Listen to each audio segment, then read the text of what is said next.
Hello students, good morning. आइए आज हम लोग दिल्ली सल्तनत में तुगलक वंश की तरफ प्रस्थान करेंगे।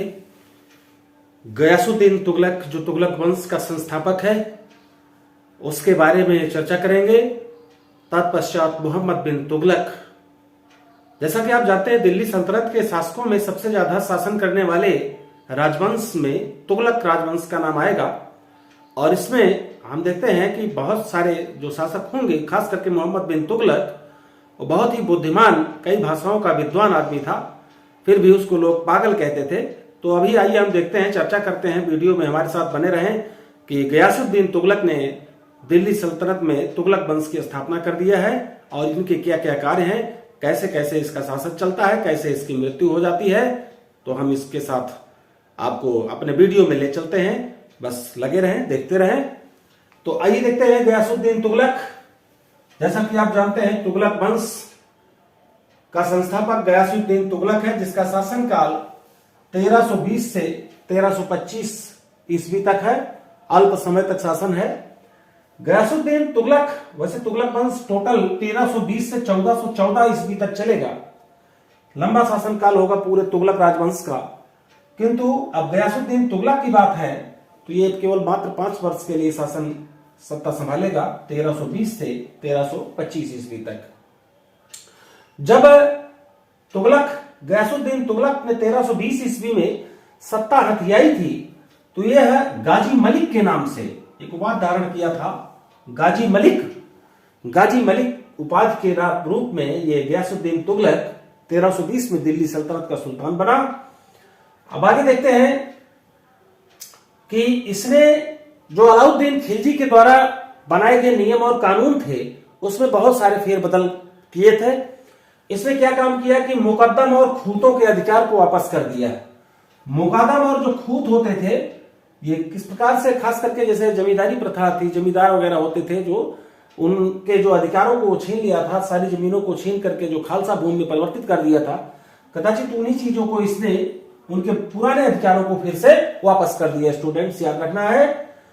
अब यह क्या काम करता है, जो अलाउद्दीन खिलजी उपज का 1/2 हिस्सा टैक्सेशन प्रणाली में, कर व्यवस्था में 1/2 की बात की थी, उसने गयासुद्दीन तुगलक ने क्या काम किया कि अब राजस्व उपज का 1/3 हिस्सा लिया जाने लगा। और दूसरा काम इसने किया कि जो ऋण वसूली थी, ऋणों को माफ कर दिया, अर्थात ऋण वसूली को बंद कर दिया। अब लगान वसूली के लिए बटाई प्रथा का प्रयोग पुनः प्रारंभ कर दिया। ये बात याद रखना है स्टूडेंट्स। और यह प्रजा के प्रति, जनता के प्रति मध्यम मार्ग, जिसको रस्म-ए-मियान कहते हैं, मध्यम नीति का पालन किया। बहुत कट्टरता का पालन नहीं किया, मध्यम मार्ग का पालन किया, मध्यम नीति को अपनाया। सिंचाई के लिए नहरों का निर्माण करने वाला दिल्ली सल्तनत का पहला सुल्तान होगा, याद रखिएगा। गयासुद्दीन तुगलक क्वेश्चन का है, पूछ लेता है कि सब प्रथम किस सल्तनतकालीन शासक ने नहरों का निर्माण कराया था, तो गयासुद्दीन तुगलक ने सिंचाई हेतु सबसे पहले नहरों का निर्माण कराया था। ये बात याद रखना है। इसके क्या काम किया कि जो अलाउद्दीन खिलजी द्वारा जारी कुछ प्रथाएं थी उनको अभी लागू किए रहेगा। जैसे उसमें है दाग प्रथा और चेहरा प्रथा, याद रखेंगे स्टूडेंट्स। दाग प्रथा और चेहरा प्रथा को प्रभावशाली ढंग से लागू किया, बहुत ही कर्तव्य निष्ठा ईमानदारी से लागू किया दाग प्रथा और चेहरा प्रथा को।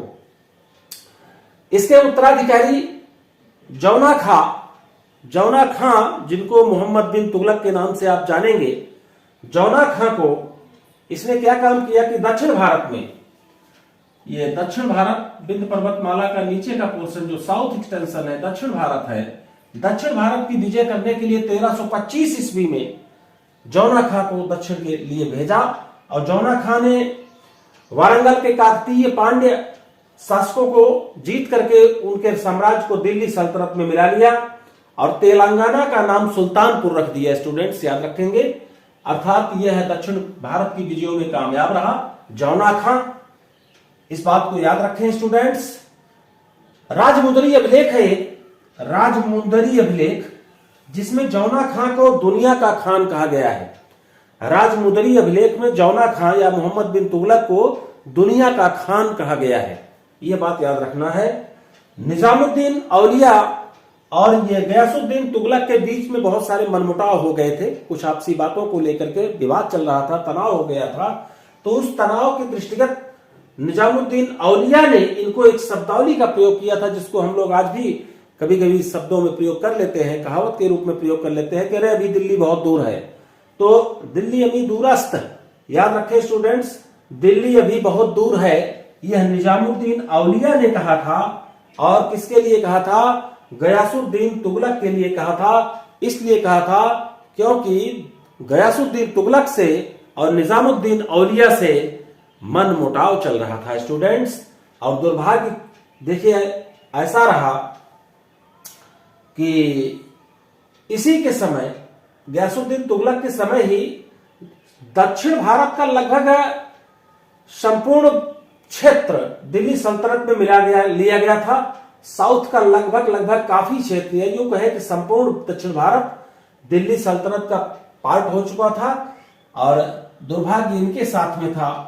याद रखें स्टूडेंट्स, 1325 में लकड़ी का एक निर्मित भवन था जो तुगलकाबाद दिल्ली के समीप एक गांव है अफगानपुर में निर्मित था। और वह भवन जब एकाएक उसी में रात ये ठहरा हुआ था और एकाएक वह भवन गिर गया, जिसमें दब करके इसकी मृत्यु हो जाती है स्टूडेंट्स। और इसको तुगलकाबाद, दिल्ली के निकट ही तुगलकाबाद में दफना दिया गया था। यह बात याद रखना है। तो आज ये गयासुद्दीन तुगलक के बारे में हमने कुछ खास बातों को लिया है, बहुत ट्रेस आउट किया है जो इंपॉर्टेंट क्वेश्चंस थे स्टूडेंट्स। ये आज का वीडियो आपको कैसा लगा?